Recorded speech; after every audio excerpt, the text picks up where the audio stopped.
Queridos, vamos abrir as nossas Bíblias no livro de 1 Samuel, capítulo de número 17.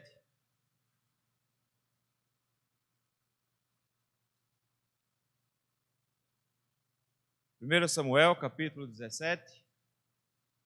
É um capítulo longo, mas nós vamos ler todo. 1 Samuel, capítulo 17.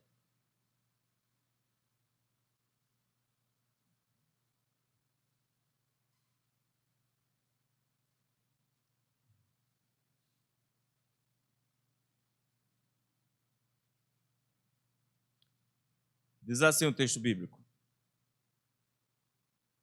Ajuntaram os filisteus as suas tropas para a guerra e congregaram-se em Socó, que está em Judá, e acamparam-se entre Socó e Azeca, em Éfes-damim. Porém, Saul e os homens de Israel se ajuntaram e acamparam no vale de Elá, e ali ordenaram a batalha contra os filisteus. Estavam estes no monte do lado do Dalém, e os israelitas no outro monte do lado da Quém, e entre eles o vale. Então saiu do arraial dos filisteus um homem guerreiro, cujo nome era Golias, de Gate, da altura de 6 côvados e 1 palmo.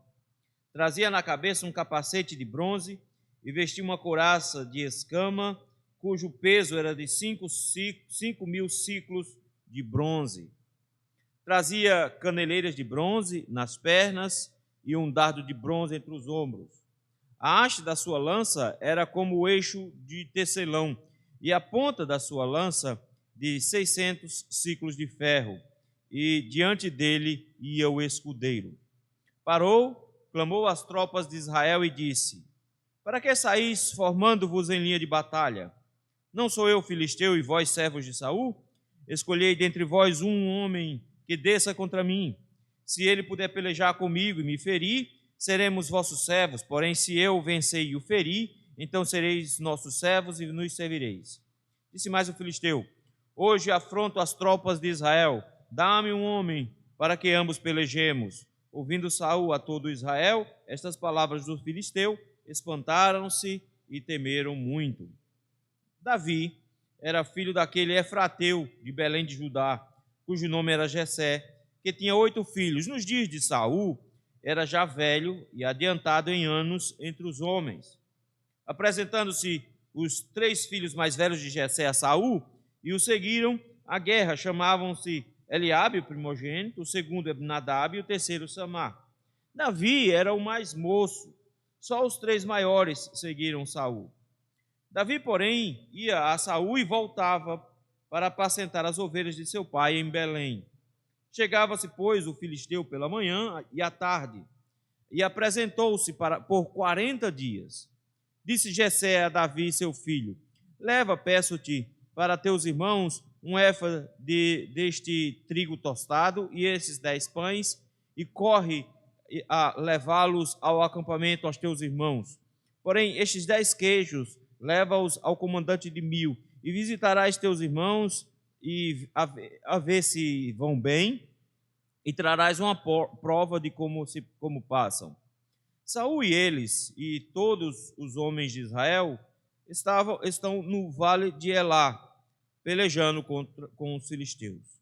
Davi, pois, no dia seguinte, se levantou de madrugada, deixou as ovelhas com um guarda, carregou-se e partiu, como Jessé lhe ordenara, e chegou ao acampamento, quando já as tropas saíam para formar-se em ordem de batalha, e a gritos chamavam a peleja. Os israelitas e filisteus se puseram em ordem, fileira contra fileira. Davi, deixando o que trouxera aos cuidados do guarda da bagagem, correu à batalha e, chegando, perguntou aos seus irmãos se estavam bem. Estando Davi ainda a falar com eles, eis que vinha subindo do exército dos filisteus o duelista, cujo nome era Golias, o filisteu de Gate, e falou as mesmas coisas que antes falara, e Davi o ouviu.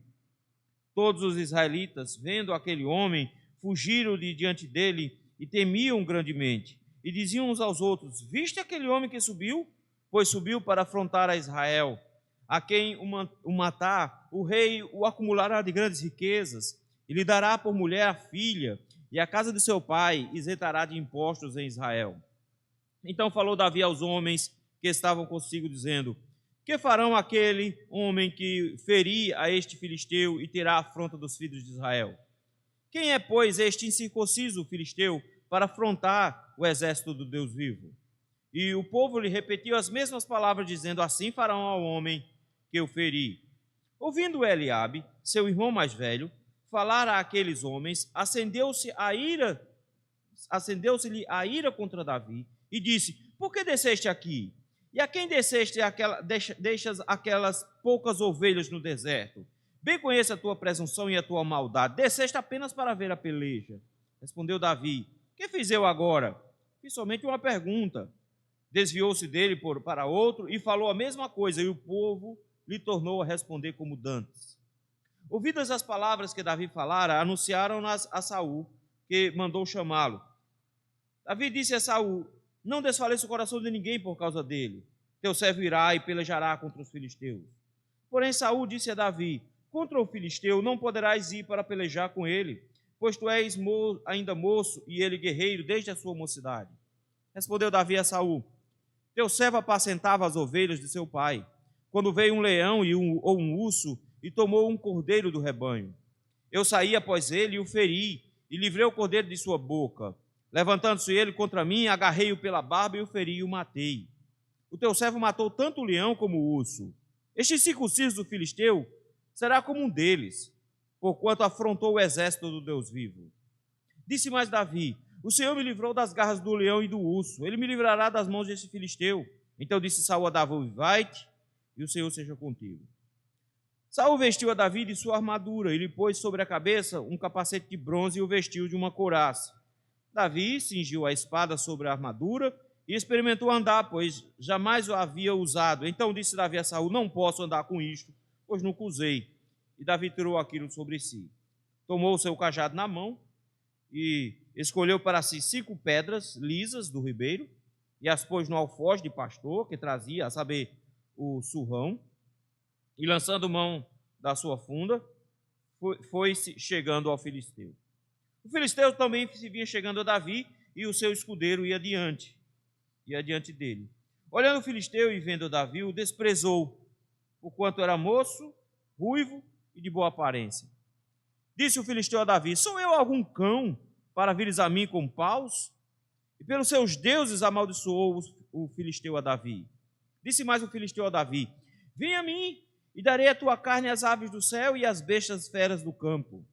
Davi, porém, disse ao filisteu: tu vens contra mim com espada, e com lança, e com escudo. Eu, porém, vou contra ti em nome do Senhor dos exércitos, o Deus dos exércitos de Israel, a quem tens afrontado. Hoje mesmo o Senhor te entregará nas minhas mãos. Ferir-te-ei e tirar-te-ei a cabeça, e os cadáveres do arraial dos filisteus darei. Hoje mesmo as aves dos céus e as bestas feras da terra, e toda a terra saberá que há Deus em Israel. Saberá toda esta multidão que o Senhor salva, não com espada nem com lança, porque do Senhor é a guerra, e ele vos entregará nas nossas mãos. Sucedeu que, dispondo-se o filisteu a encontrar-se com Davi, este se apressou e, deixando as suas fileiras, correu de encontro ao filisteu. Davi meteu a mão no alforje, tomou dali uma pedra e com a funda lhe atirou e feriu o filisteu na testa. A pedra encravou-se-lhe na testa e ele caiu com o rosto em terra.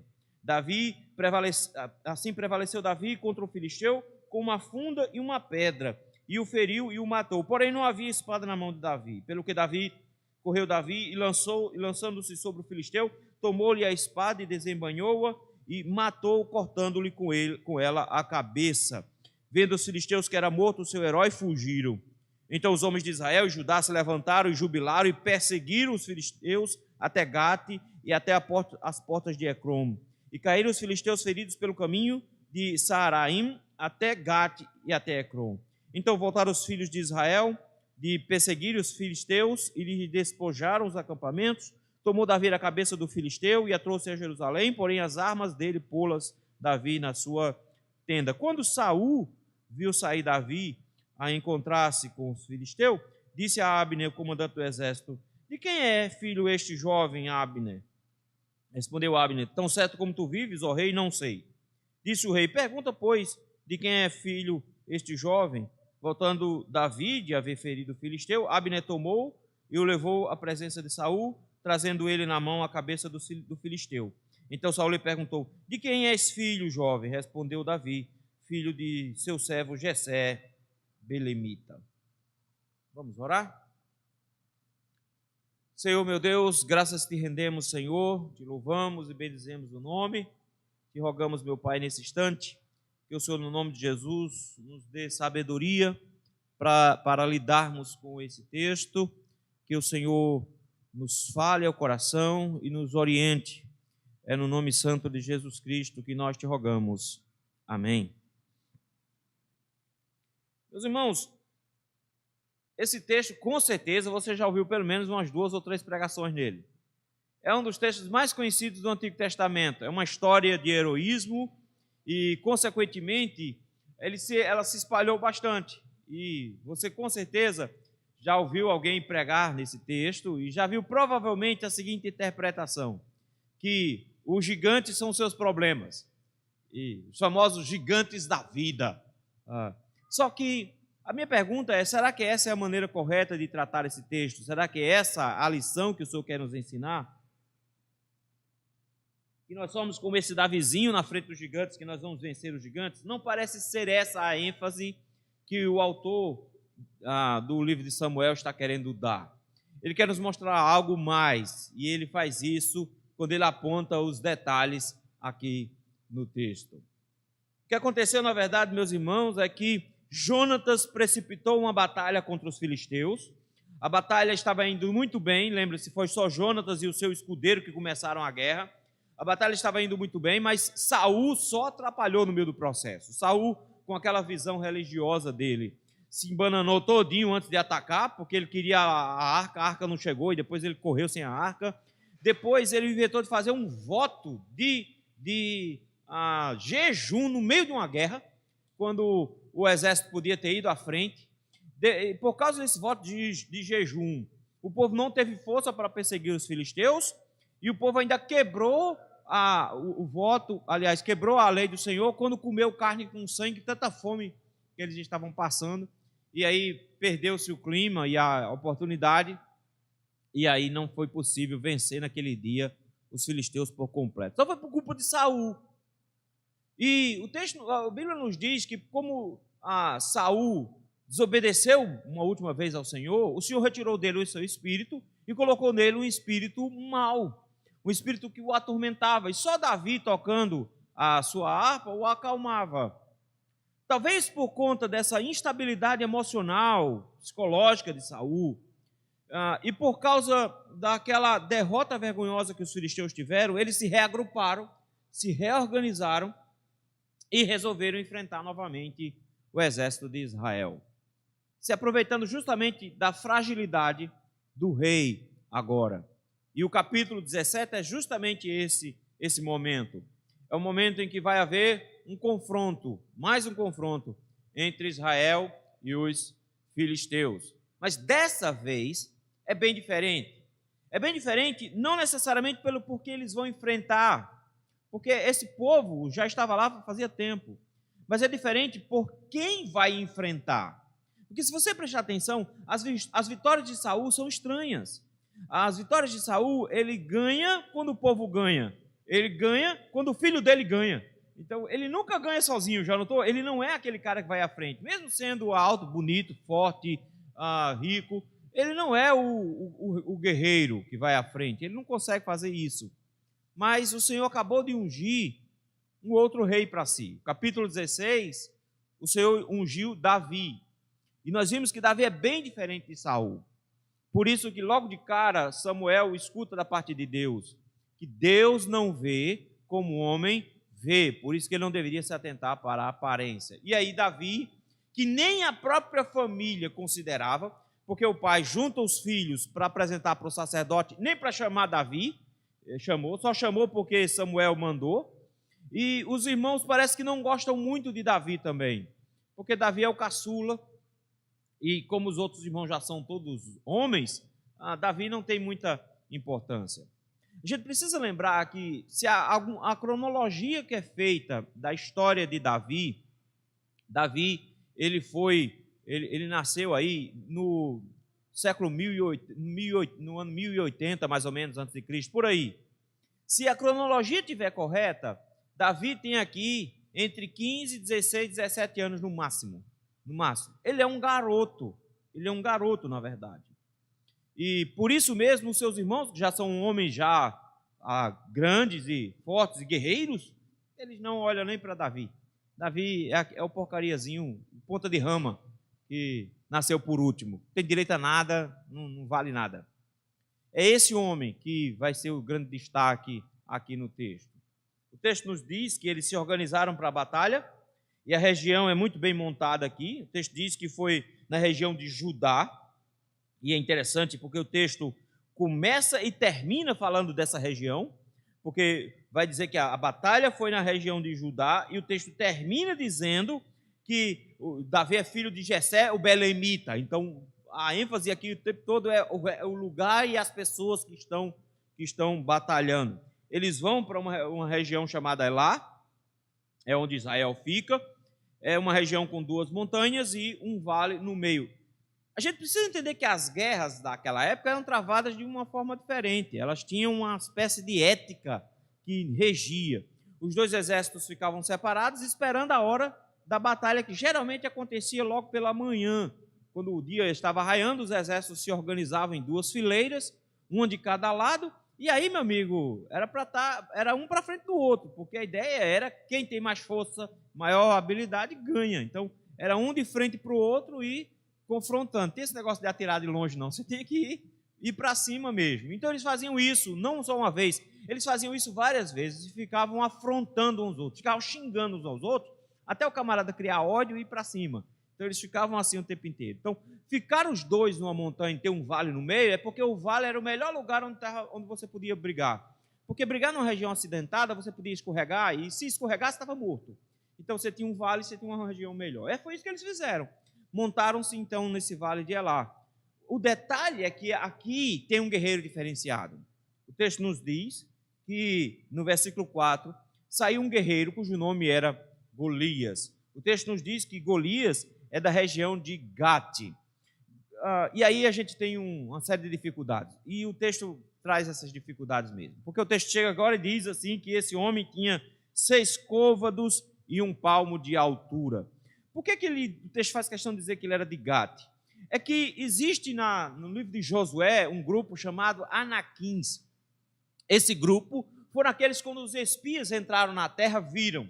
Quando os espias entraram na terra para olhar, eles foram justamente para a região onde ficava esse grupo chamado Anaquins. É por isso que, quando os espias voltam, chegam dizendo: a terra tem muita comida, a terra é muito boa, mas tem homens tão altos lá, mas tão altos, que a gente parece gigante perto dele. Então, o que acontecia aqui é que não é que esse povo tinha uma doença. A maioria dos gigantes que nós conhecemos hoje, eles têm uma doença, que é uma deficiência numa glândula que produz em excesso o hormônio do crescimento. Então, essas pessoas elas ficam muito altas, mas elas ficam com muitos problemas de saúde. É tanto que muitos deles morrem antes dos 30 anos. Ficam com problemas sérios de coração. Aqui não é um caso isolado de uma doença, de alguém que tinha essa doença. Na verdade, era um grupo genético todo. Porque o texto nos diz que quando o Josué invade a terra, ele sai matando todo mundo. Mas no capítulo 11 de Josué, no versículo 22, diz que que Josué matou os anaquins, mas não conseguiu matar todos. Um grupo desses anaquins, que eram homens imensos, ficaram restritos justamente na região de Gate. Eles se esconderam por lá, ficaram por lá, e eles prosperaram lá. Passou-se o período dos juízes, chega agora, e o que é que a gente descobre? Que ainda tem descendente desses gigantes lá de Josué, na região de Gate. Foi de onde veio esse homem chamado Golias. Golias vem da região de Gate. O texto nos diz que ele tinha 6 côvados e 1 palmo de altura. O problema é saber quanto é a altura de côvados aqui. Um côvado tem entre 40 e 50 centímetros, mais ou menos. É mais ou menos essa a ideia. É da ponta do dedo até o cotovelo. E 1 palmo é uma mão aberta. Alguns dizem que é uma chave assim, mas eu creio que é uma mão aberta. Então tem um pouco, a metade mais ou menos de um côvado. então tem uns 20 centímetros ou 25 centímetros mais ou menos. Se a gente for fazer a conta, esse cara tem mais ou menos uns 3 metros ou 3,5 metros de altura. É alto. Se você for olhar para esse pé direito aqui, a gente tem aqui, não tem nem 3 metros direito, tem? Tem uns 4 metros aqui, mais ou menos. É alto, cara. É alto. Mas você tem que pensar o seguinte, jogadores da NBA hoje tem perto de 2,30, 2,40 até, né? O homem mais alto do mundo tinha 2,70 metros. Ele tinha por causa dessa doença. Ele tinha 2,70 metros. Esse camarada aqui tem pelo menos uns 3. No mínimo, ele tem uns 3 metros de altura. É alto. É muito alto. É possível ter um homem desse jeito? Geneticamente, sim. Sim, é possível. Provavelmente ele entraria em extinção, mas é possível que tenha desse jeito. Principalmente se você pensar aqui, como eles estavam sempre restritos, você tinha sempre cruzamento entre pessoas com essa mesma característica genética. Então, você consegue manter, se você tem sempre pessoas altas se relacionando, e vai ter sempre mais alto, vai ficar sempre mais alto, gente. Mas se você tem uma região que tem sempre pessoas mais baixinhas, fica feito eu. Lá na Paraíba, todo mundo vai ficando mais baixinho, até chegar na região perto de Bahia, que todo mundo tem dessa alturinha, né? Depende do grupo da região.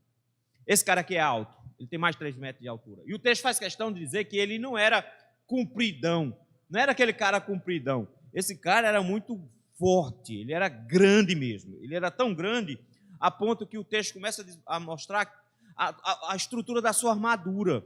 Era uma coisa absurda. O texto diz que ele tinha mais de 3 metros de altura, no versículo 4. Na cabeça ele tinha um capacete de bronze. Se você prestar atenção, as armas de defesa dele são todas de bronze. E as armas de ataque são de ferro. De bronze ele tem um capacete de bronze na cabeça. Ele tem uma couraça escamada. Então ele fez uma espécie de blusa com rodelas formando uma espécie de escama, uma sobre a outra. Ficava maleável, então você tem uma camisa que até essa altura mais ou menos ficava maleável, mas ao mesmo tempo resistente para perfurações, porque uma escama cobrindo sobre a outra, ele ficava bem coberto. Ele disse que só essa couraça que ele possuía, essa espécie de camisa que ele possuía com escamas, pesava 5.000 ciclos de bronze. Isso é 60 quilos de bronze que ele tinha, só a camisa. Era muito peso. O texto nos diz que ele tinha ainda caneleiras, porque um cara dessa altura, a única coisa que você alcança é as pernas dele. E ele tinha caneleiras nas pernas, de bronze também.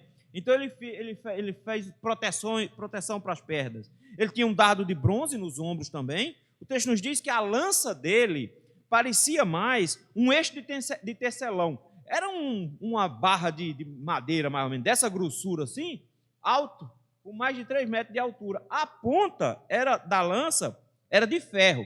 As armas de ataque eram armas de ferro que podiam vencer o bronze, por exemplo. E o texto diz que só a ponta da lança tinha 600 ciclos de ferro.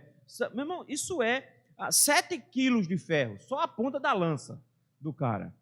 E o texto diz ainda que ele tinha um escudeiro. O escudeiro não fazia diferença nenhuma na frente. O cara ia só com o escudo na frente, segurando o escudo. Porque um tanque de guerra desse é absurdo. Esse homem era uma coisa absurda. E foi justamente o que aconteceu. Ele vai para a frente do exército de Israel e faz uma proposta indecente. Ele xinga o exército e faz a proposta. Para que a gente precisa de 2 exércitos brigando? Escolha um e eu estou aqui. A gente faz o seguinte, a gente briga. Se eu ganhar, vocês se tornam os nossos escravos. Se vocês ganharem, me matarem, a gente se torna seu escravo. Mentira. Mentira, porque quando você chegar no capítulo 18, eles correram. E ninguém ficou para se oferecer como escravo. Ninguém chegou a dizer, não, a gente perdeu. Não, ninguém não fizeram isso, não. Ninguém tinha intenção de cumprir essa ameaça. Mas a ideia era, vamos pegar 2 guerreiros. Vamos pegar 2 guerreiros e vamos enfrentar. O problema aqui é justamente o versículo número 10 e 11. Disse mais o filisteu, hoje afronto as tropas de Israel, dá-me um homem para que ambos pelejem. Ele está dizendo, eu estou afrontando, estou xingando vocês. Na verdade, o que ele está fazendo é blasfemando, a gente vai descobrir isso. Porque ele não está só xingando Israel, ele está afrontando o próprio Deus de Israel. E como é que o povo de Deus reage? Como é que o povo de Deus reage? O povo de Deus reage, o texto nos diz que ouvindo Saul e todo Israel essas palavras dos filisteus, espantaram-se e temeram muito. Todo mundo ficou com medo, todo mundo assustado. O único homem que podia chegar perto de enfrentar Golias era Saul. O texto nos diz que quando Saul estava diante do povo, ele ficava sempre um ombro acima de todo mundo. Então Saul tinha mais de 2 metros, ele tinha provavelmente mais de 2 metros. Quem chegava mais perto de ter uma altura próxima de enfrentar um cara com 3 era Saul. Mas o texto de cara chega e diz: Saul ficou com medo. Saul ficou com medo. Todo mundo viu aquele gigante, armado até os dentes, poderosíssimo. O povo ficou com medo. E aí vem uma questão importante aqui. O povo não tem saída. O perigo é grande demais. A morte está na frente deles. Eles não têm para onde ir. Eles não podem vencer. Se vocês prestarem atenção na leitura, foram 40 dias nesse rojão.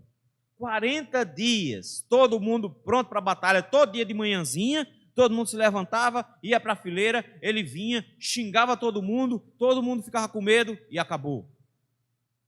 40 dias com medo. 40 dias com medo. O povo não tem o que fazer. É por isso que não é Davi que te representa aqui. Quem te representa aqui é Israel.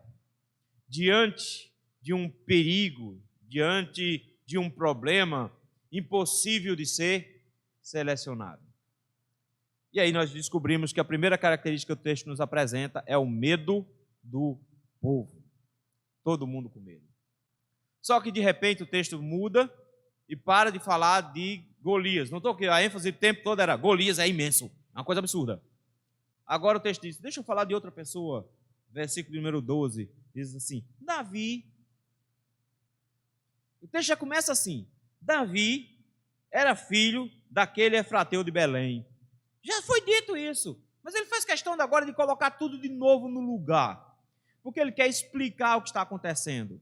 Ele diz, Davi, aquele que era filho do Efrateu de Belém, cujo nome era Jessé. Por 2 vezes o texto para dizer isso, cujo nome era Jessé. Isso acontece justamente porque a ênfase é na família de Davi, porque Davi é aquele que é filho de Boaz, que é filho de Rude lá atrás. A ênfase fica sendo dada aqui porque no Novo Testamento vai falar sobre um homem que é filho de Davi, que é filho de Jessé, que é filho de Boaz lá atrás. Vai falar sobre Cristo. A ênfase aqui é, vocês estão pensando e tem que lembrar aqui que esse é o rei de Israel.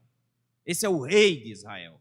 Saul ainda está no poder, mas o rei ungido é o filho de Jessé, de um lugar muito específico, de um lugar chamado Belém de Judá. Vocês têm que lembrar disso. Vocês não podem esquecer. O rei que está lutando aqui é filho de Jessé, da cidade de Belém, da tribo de Judá. É ele que está lutando aqui. O texto nos diz que Jessé tinha 8 filhos.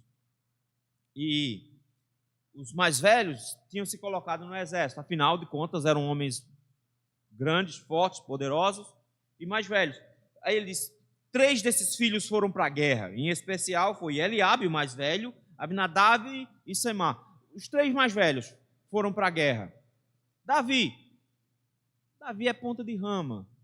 É um jovenzinho, franzino, não tinha tanta estatura assim. O texto traz a ideia dele ser uma pessoa formosa, então era uma pessoazinha bonitinho. Ele era bonitinho, o jeitinho dele. Davi está onde? O texto diz que os 3 filhos mais velhos estão na guerra, mas Davi não. Davi não. Davi está, no versículo número 15, no pasto, cuidando das ovelhas. Mas eu quero que você preste atenção, de quem são as ovelhas? O texto diz assim, versículo 15, Davi, porém, ia a Saul e voltava para apacentar as ovelhas do seu pai em Belém. Porque Davi estava fazendo um serviço para Saul. Porque quando Saul ficava atormentado, Davi vinha, tocava a harpa, Saul se acalmava. Mas Davi não ficava o tempo inteiro lá. Não, o texto ele fica indo e voltando na história. É por isso que o texto diz lá em cima que Davi se tornou escudeiro de Saul. Mas a história é como Davi se tornou escudeiro de Saul, de como Davi entrou para o exército. Então, a história fica indo e voltando. O autor não está preocupado em correr em linha reta. Ele fica contando pedaços da história lá na frente e depois lá atrás. Davi está apacentando ovelhas, mas não são deles. São ovelhas do pai dele. Eu acho isso aqui fantástico. Porque Jesus vai chamar das ovelhas do meu pai. Ele vai se dizer o pastor das ovelhas do pai dele. Do mesmo jeito. E Davi aqui é retirado do pasto. Interessante que o salmista vai dizer exatamente isso, que Deus tirou Davi da frente das ovelhas e colocou Davi na frente das ovelhas de Deus. Deus tirou Davi da frente das ovelhas do pai dele e colocou Davi na frente das ovelhas de Deus. Foi isso que Deus está fazendo aqui. O pai de Davi está preocupado com os filhos. 40 dias de guerra. 40 dias de guerra, ninguém tem um celular para ligar assim, diz, fulano, tá bom, como é que foi o dia hoje daí da guerra? Deu tudo certo, matou alguém? Ninguém tinha celular para fazer isso.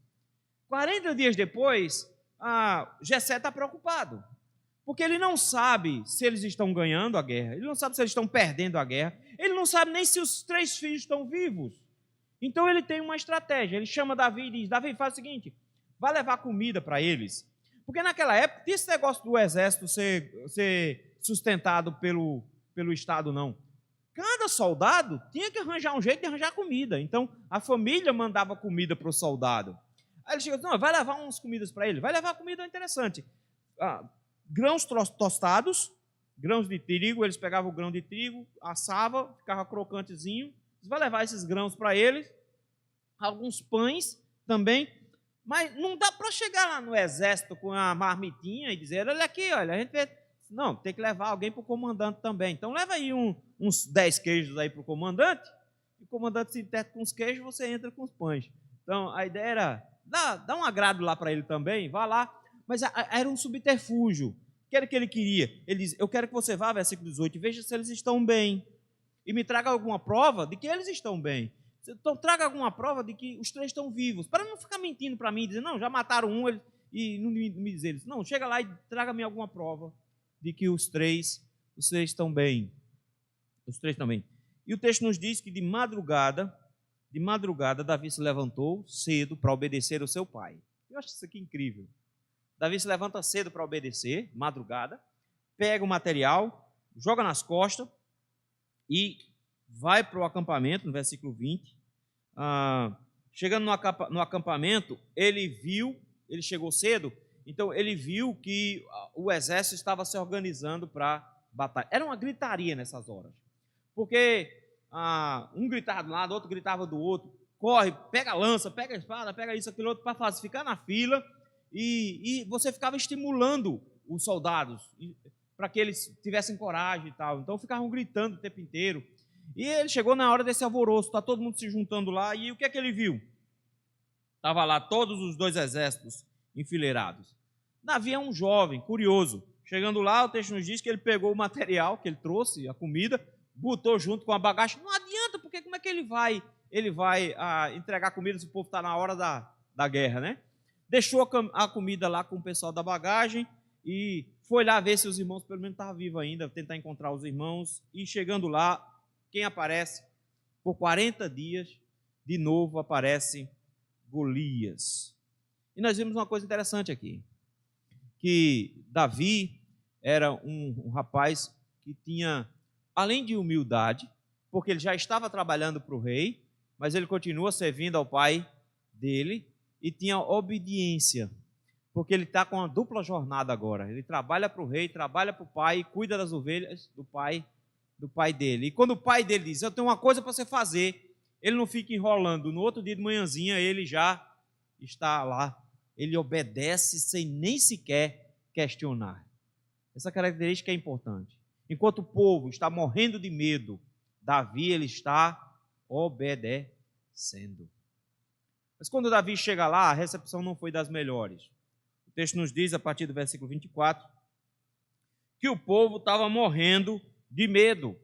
Ele volta de novo a dizer que o povo, vendo o filisteu, vendo o filho de Gate, vendo Golias, fugiam diante dele e o temiam grandemente. Estava todo mundo assustado, porque a cada dia que ele via, o povo ficava com mais medo ainda. Ficava com mais medo ainda. A situação do povo ainda é de medo, mas eu quero que vocês notem, o medo deles tem uma origem. O medo deles está na incredulidade deles. E por isso mesmo eles não conseguem lidar com alguém que tem fé. Que é o caso de Davi. Vejam, o texto nos diz que ele vem, afronta o povo de Israel, mas de repente, no versículo 25, veja, eu quero que você note como é a visão deles. Eles ficam conversando com outros. Vocês viram o camarada? Faz 40 dias que o cara vem lá na frente, todo mundo já viu. Mas a ideia é, você viu o tamanho dele? Você está vendo o tamanho desse cara? É impossível vencê-lo. Aí o texto faz assim, eles vieram afrontar Israel. Qual é a visão deles? Ele está lutando contra nós. Ele está lutando contra nós. E aí, de repente, no versículo 25, nós descobrimos que Saul já botou até um prêmio para quem tentar enfrentar. O prêmio, basicamente, é triplo. Primeiro, vai ganhar dinheiro. Quais são as motivações que Saul coloca no coração do povo para enfrentar Golias? São motivações egoístas, notaram? Ele diz, primeiro, você vai ficar rico. Saul vai dar dinheiro a você, vai pagar bem. Segundo, você vai entrar para a família do rei, que você vai casar com a princesa. A coitada que foi escolhida foi Mical, mas tudo bem. Você vai casar com a princesa. Logo, você vai ser da família do rei. Você vai virar nobre. Terceiro, ele diz, isenção de imposto para a família toda. Aí, meu amigo, é só felicidade. Você não pagar mais imposto, entrar para a família do rei e ficar rico, é isso? Veja, qual é a motivação de alguém para enfrentar Golias? Ficar rico, ficar nobre e se livrar de impostos. Essa é a motivação que eles têm. É por isso que Davi olha para isso e não entende o que está acontecendo. Porque de repente eles dizem, ele está afrontando a gente, mas ninguém tem coragem mesmo com um prêmio desse tamanho. Ninguém tem coragem com um prêmio desse tamanho. Eu quero que você veja como é que Davi reage à situação. Versículo 26. Então falou Davi aos homens que estavam consigo mesmo, dizendo, que farão aquele homem que feria este filisteu e tirar a afronta de sobre Israel? Parece que Davi está interessado no prêmio, notou? É tanto que ele fica fazendo essa pergunta o tempo inteiro. Lá embaixo ele volta a fazer a mesma pergunta. Versículo de número 30. E desviou-se para outro e falou a mesma coisa e o povo tornou a responder para ele. Parece que Davi está preocupado assim, dizendo, rapaz, o prêmio é bom. Deixa eu pensar nesse prêmio. Não é isso. O que Davi está tentando se certificar é se a motivação do povo é realmente só essa. O povo não entendeu. Porque Davi sabe qual é a motivação certa, final do versículo 26. Ele faz assim, quem é, pois, este incircunciso filisteu para afrontar os exércitos do Deus vivo? Agora é a perspectiva correta. Ele chega e diz, qual é o prêmio para ir? O cara diz, o prêmio para ir é ganhar dinheiro, uma esposa princesa e ainda a isenção de impostos. Davi diz, e quem é esse incircunciso? Ele está dizendo em outras palavras, esse homem não serve ao Deus dos céus. Ele é um pagão. Ele é alguém que é contrário a Deus. E olha qual é a perspectiva de Davi. Não, ele não está afrontando o exército de Israel, o exército de Saul. Ele está afrontando os exércitos do Deus vivo. Davi coloca a perspectiva do ângulo correto. Ele diz, o problema não é entre Israel e os filisteus. O problema é entre Deus e os filisteus. Vocês não colocaram a guerra do jeito certo. esses homens, esse ímpio está se levantando contra Deus, e vocês não estão vendo, a afronta não é contra Israel, a afronta é contra o Deus que é vivo, o Deus de verdade. Eles não tinham entendido, mas a guerra era contra Deus, a guerra era contra Deus, não era contra Israel. É por isso que, quando Davi levanta essa questão, ele começa a encontrar barreiras. Primeira barreira do insulto de Eliabe, depois a barreira da incredulidade de Saul. Eliabe, o irmão mais velho, viu o mais novo se metendo em assunto. E o que é que o irmão mais velho faz quando o irmão mais novo fica se metendo onde não deve? Dá-lhe uma bronca. E a bronca de Eliabe foi duríssima. Ele olha para o irmão que estava conversando, e o texto diz que ele se irou contra Davi. Se irou contra Davi e disse: por que você desceu aqui? E outros falam: vim fazer o que aqui? Você não tem nada para fazer aqui. Na verdade, se você for pensar, Eliabe está estressado, porque faz 40 dias que Eliabe escuta a mesma zoada, está morrendo de medo, e finalmente encontrou um baixinho para descontar. Ele está tentando descontar no irmão a frustração dele, porque ele não vê saída para aquela situação. E ele diz: o que é que você está fazendo aqui? O que é que você está fazendo pergunta aqui? Está fazendo pergunta. E aí vinham as acusações. Ele faz assim: o que é que você veio fazer aqui? Com quem você deixou, a quem você deixou aquelas poucas ovelhas no deserto? Aqueles 3 gatos pingados que você tem lá de ovelha. Onde você deixou no deserto? Ele está acusando Davi de irresponsabilidade. Está dizendo: Davi, você é um mexeriqueiro, você é irresponsável, deixou as ovelhas lá no deserto, só tem três cabeças lá, você deixou aquelas pouquinhas cabeças lá, e veio se meter aqui não é teu lugar. Você não devia estar fazendo isso aqui. Você devia estar lá no seu lugar. Mas o texto fez questão de dizer que quando Davi foi para lá, Davi deixou as ovelhas com um guarda, versículo 20. Davi não deixou as ovelhas soltas lá, não. Davi deixou alguém para cuidar das ovelhas enquanto ele ia para a guerra. Segundo, ele diz assim: você veio aqui só por causa da sua presunção e maldade. Você veio aqui porque você quer se meter não deve e ver o que você não deveria ver. Você é mexeriqueiro. Você é mexeriqueiro, na verdade. Quando, na verdade, por que é que Davi está aqui? Davi está aqui obedecendo ao seu pai. Os irmãos de Davi são incrédulos. E porque eles são incrédulos, eles rechaçam a presença de Davi ali. E eles fazem acusações a Davi de que Davi não é obediente ao seu pai, ele não é cuidadoso com as ovelhas, ele é maldoso. O texto usa a expressão presunçoso, arrogante, as mesmas acusações que fazem para Jesus. Quem é esse para dizer que é filho de Deus? Quem é esse para dizer que perdoa o pecado? Esse camarada não devia estar aqui. Quem é ele para ficar se metendo onde não devia? As mesmas coisas. Os próprios irmãos de Davi insultam a Davi. Davi, coitado, o que é que ele pode fazer? É interessante que ele responde como um adolescente mesmo. Ele responde como um adolescente, versículo 29. O que é que eu fiz agora? Foi a minha culpa. Eu só fiz uma pergunta. Eu não disse nada, eu só fiz uma pergunta. Mas ele continua perguntando. O bicho é carne de pescoço. Chega então para dizer a Saul que Davi está por ali. Davi chega até Saul, e eu quero que você note agora a conversa de Davi com Saul. O texto diz assim, versículo 32, Davi é sabido, Davi não é bobo não. Davi sabe que Saul está com medo, mas ele não vai dizer que o rei está com medo, porque ele não é doido.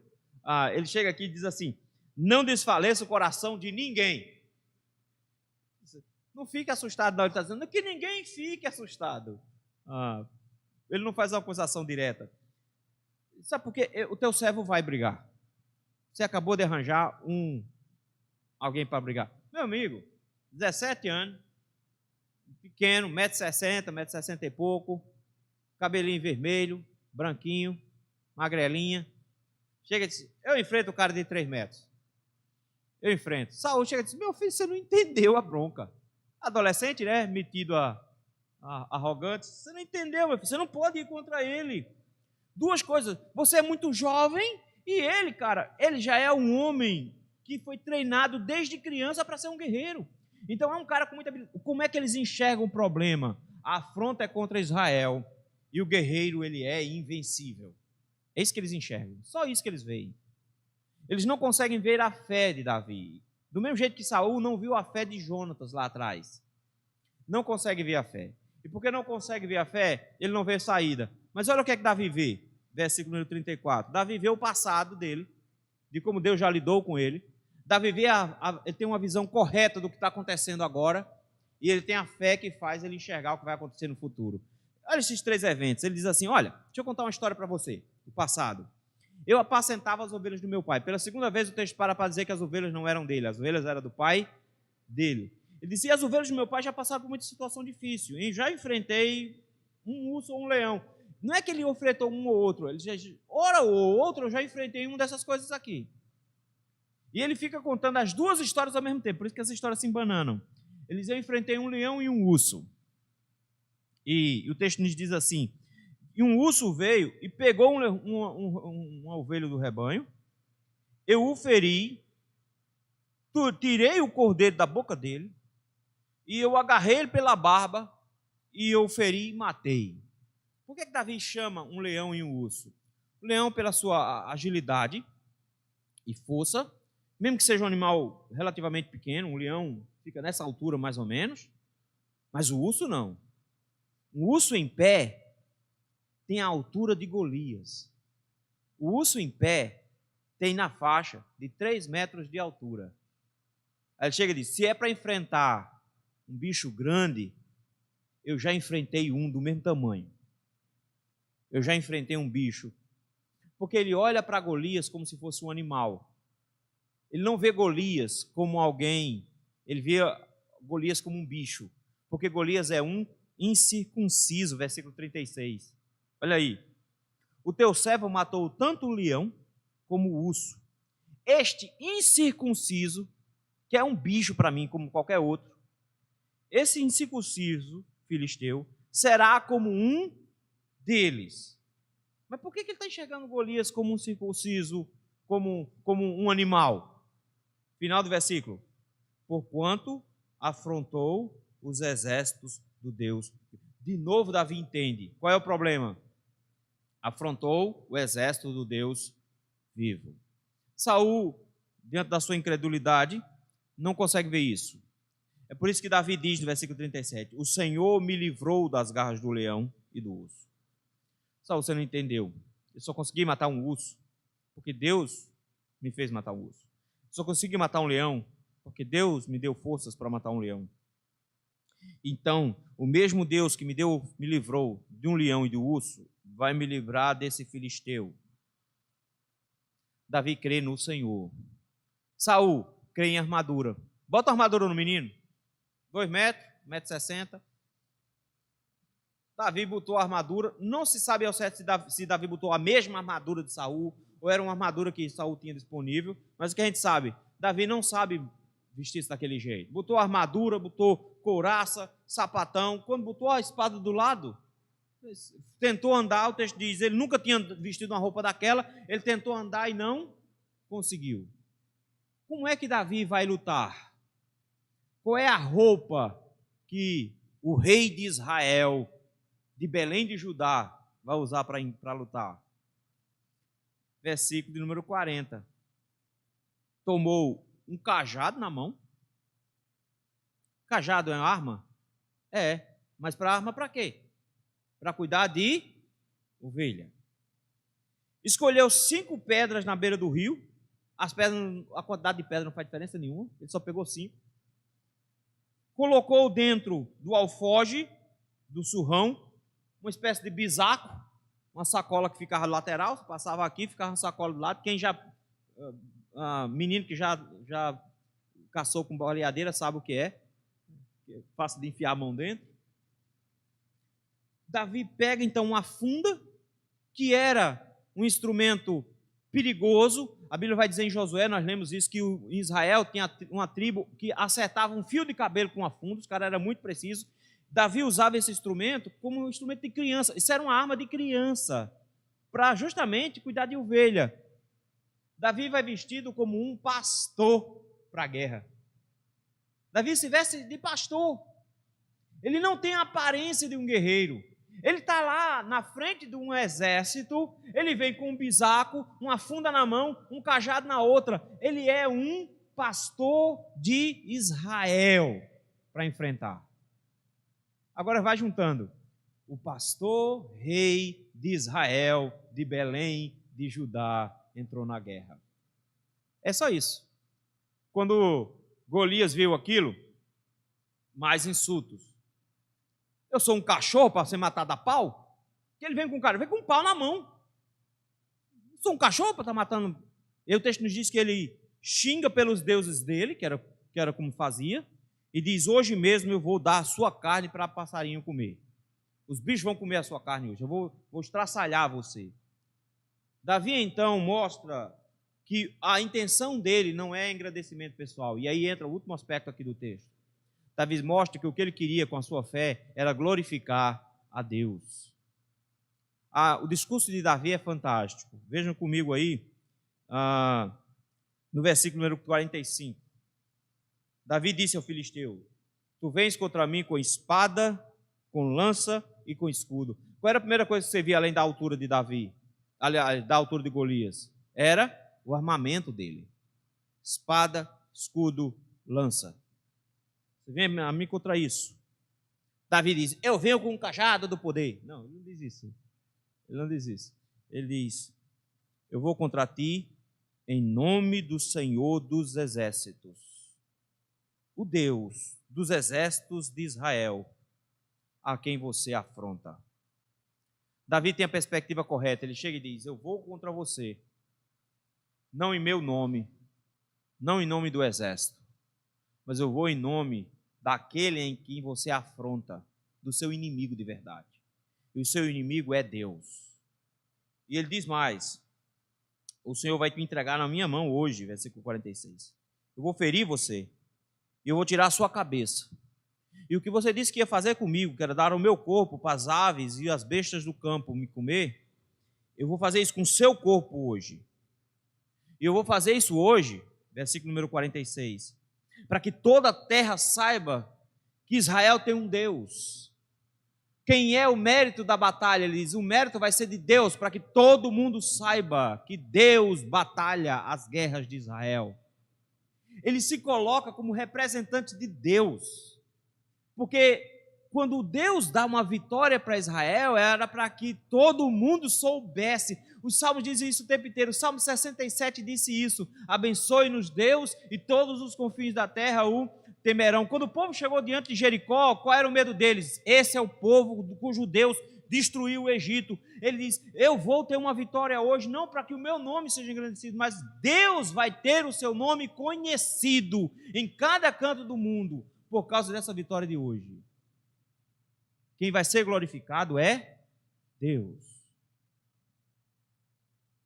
Versículo de número 47. Saberá toda esta multidão que o Senhor salva, não com espada, não com lança, porque do Senhor é a guerra. O Senhor sabe lutar, meu filho. Ele não precisa desse aparato todo aí, não. Ele vai salvar hoje e ele vai nos entregar nas suas mãos. É interessante porque o texto em seguida, ele anda em câmera lenta. A partir do versículo de número 48, ele trava uma câmera lenta e vai bem devagarinho. O texto diz assim: e o filisteu dispondo-se para encontrar Davi. Então é aquele movimento de começou a carreira. É por isso que está em câmera lenta. O cara é alto, mas na hora que vai correr, ele precisa se abaixar um pouco para avançar em velocidade. Você acha que Davi ficou esperando do outro lado? Davi correu do outro lado também. Veio um em direção ao outro. Mas quando os dois estão correndo, a inclinação dos dois fica mais ou menos essa aqui. Então adivinha o que aconteceu com Golias? Ele deu uma baixada. Quando ele abaixou, o que está na frente? A cabeça. A cabeça está na frente. Enquanto corre, ele está esperando Davi encostar, porque ele tem armas de curto alcance. Mesmo que a lança dele seja grande, ele tem arma de curto alcance, de contato direto. Davi não tem uma arma de contato direto. Davi tem uma arma de longa distância. Enquanto Davi está correndo, mano bisaco, pedrinha redondinha, botou na funda, rodou, e aí saiu uma velocidade absurda. Davi tem uma mira excelente, acertou no meio da testa. A pancada foi tão violenta, você tem que pensar o seguinte: não foi uma bolinha de gude, ele pegou uma pedra. E por mais que a testa do cara tenha isso aqui, mais ou menos, o texto diz que a pedra entrou. Golias morreu com essa pedrada? Dificilmente. Mas o que acontece quando o cara toma uma pedrada tão grande que afunda a cabeça? Ele vinha tão ligeiro para cima de Davi, que o texto nos diz que ele caiu com a cara no chão. Por quê? Ele vinha inclinado correndo, a pedra bateu, do jeito que ele vinha, as pernas travou e ele caiu de boca. No sertão a gente chama de deu um piau. Ele caiu de boca no chão. O que é que Davi termina? Davi tem que terminar de matar. Davi tem algum instrumento? Não tem. Davi tem um cajado na mão, vai terminar de matar de cacete? Mas adivinha quem tem uma espada? Golias tem uma espada. Davi pega a espada, aproveita que o gigante está paralisado no chão, arranca a cabeça do gigante fora. Quando o exército viu que o gigantão estava morto, correu, versículo 51. O povo, quando viu que o exército dos filisteus estava correndo, levantaram-se, jubilaram, isso aqui é o grito de guerra, de felicidade, e partiram para cima, perseguiram o povo até de Gate, que é a região de Golias, até Ecrom, foram destruindo tudo no meio do caminho, perseguiram. O texto então para dar uma explicação de o que aconteceu depois. Diz que Davi pegou a cabeça de Golias e levou para Jerusalém, mas Jerusalém nem era de Israel ainda nessa época, era dos jebuseus. Então provavelmente ele deu uma pausa para falar do futuro. Depois, no futuro, quando Davi virou rei, que ganhou, que conquistou a cidade de Jerusalém, ele pegou a cabeça de Davi, eu acho que deve ter embalsamado, alguma coisa assim, pegou a cabeça de Davi e levou para Jerusalém, para um souvenir, né? Um souvenirzinho. E a espada não, a espada de Golias ele levou para a tenda, então provavelmente ele apresentou como oferta ao Senhor, dedicou a espada ao Senhor e ficou com a cabeça de lembrança. A cabeça de Davi ficou de lembrança. Saul nem sabe quem é. O texto volta no passado de novo. Saul, quando Davi foi conversar com Saul, Saul perguntou para Abner: quem é esse menino? Porque é o tocador de harpa. Mas ele é filho de quem?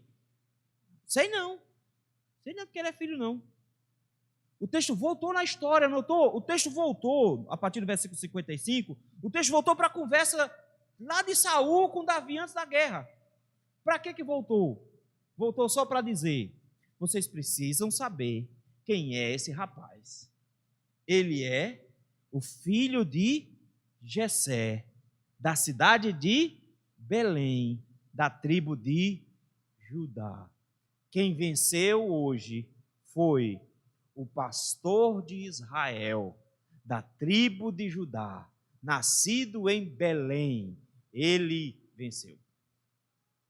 Isso aqui é importante para nos lembrar, meus irmãos, de que isso aqui é a história de Cristo. Isso aqui aponta para Cristo. Nós somos o povo amedrontado diante da morte. Nós somos o povo amedrontado diante do inferno. Nós não temos como vencer essa batalha. É um gigante grande demais. Mas Paulo aos Romanos diz que ele venceu, e ele venceu o inferno inteiro, sozinho. E ele colocou tudo que havia contra nós debaixo dos seus pés.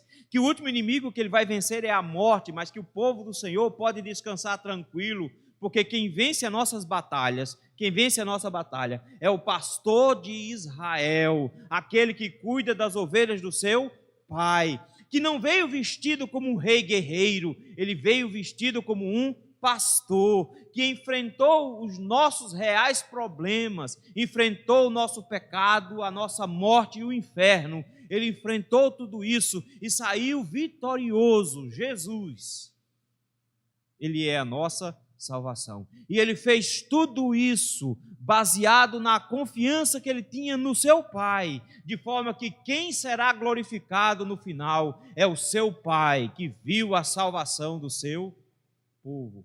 E que toda a terra precisa conhecer um Cristo, o pastor de Israel, que venceu a morte, que venceu o mal, que venceu o inferno que dá a vitória ao seu povo. É isso que o texto está nos dizendo. Isso nos leva a lembrar, queridos, sempre, que a gente às vezes fica com medo do mal, com medo da morte, com medo do inferno. Mas não faz sentido, isso é incredulidade. Nós precisamos continuar confiando no pastor de Israel, em Jesus Cristo. Porque ele já venceu na cruz do Calvário Satanás, o inferno e a morte. Ele ressuscitou ao terceiro dia. Nós não precisamos mais temer o nosso inimigo.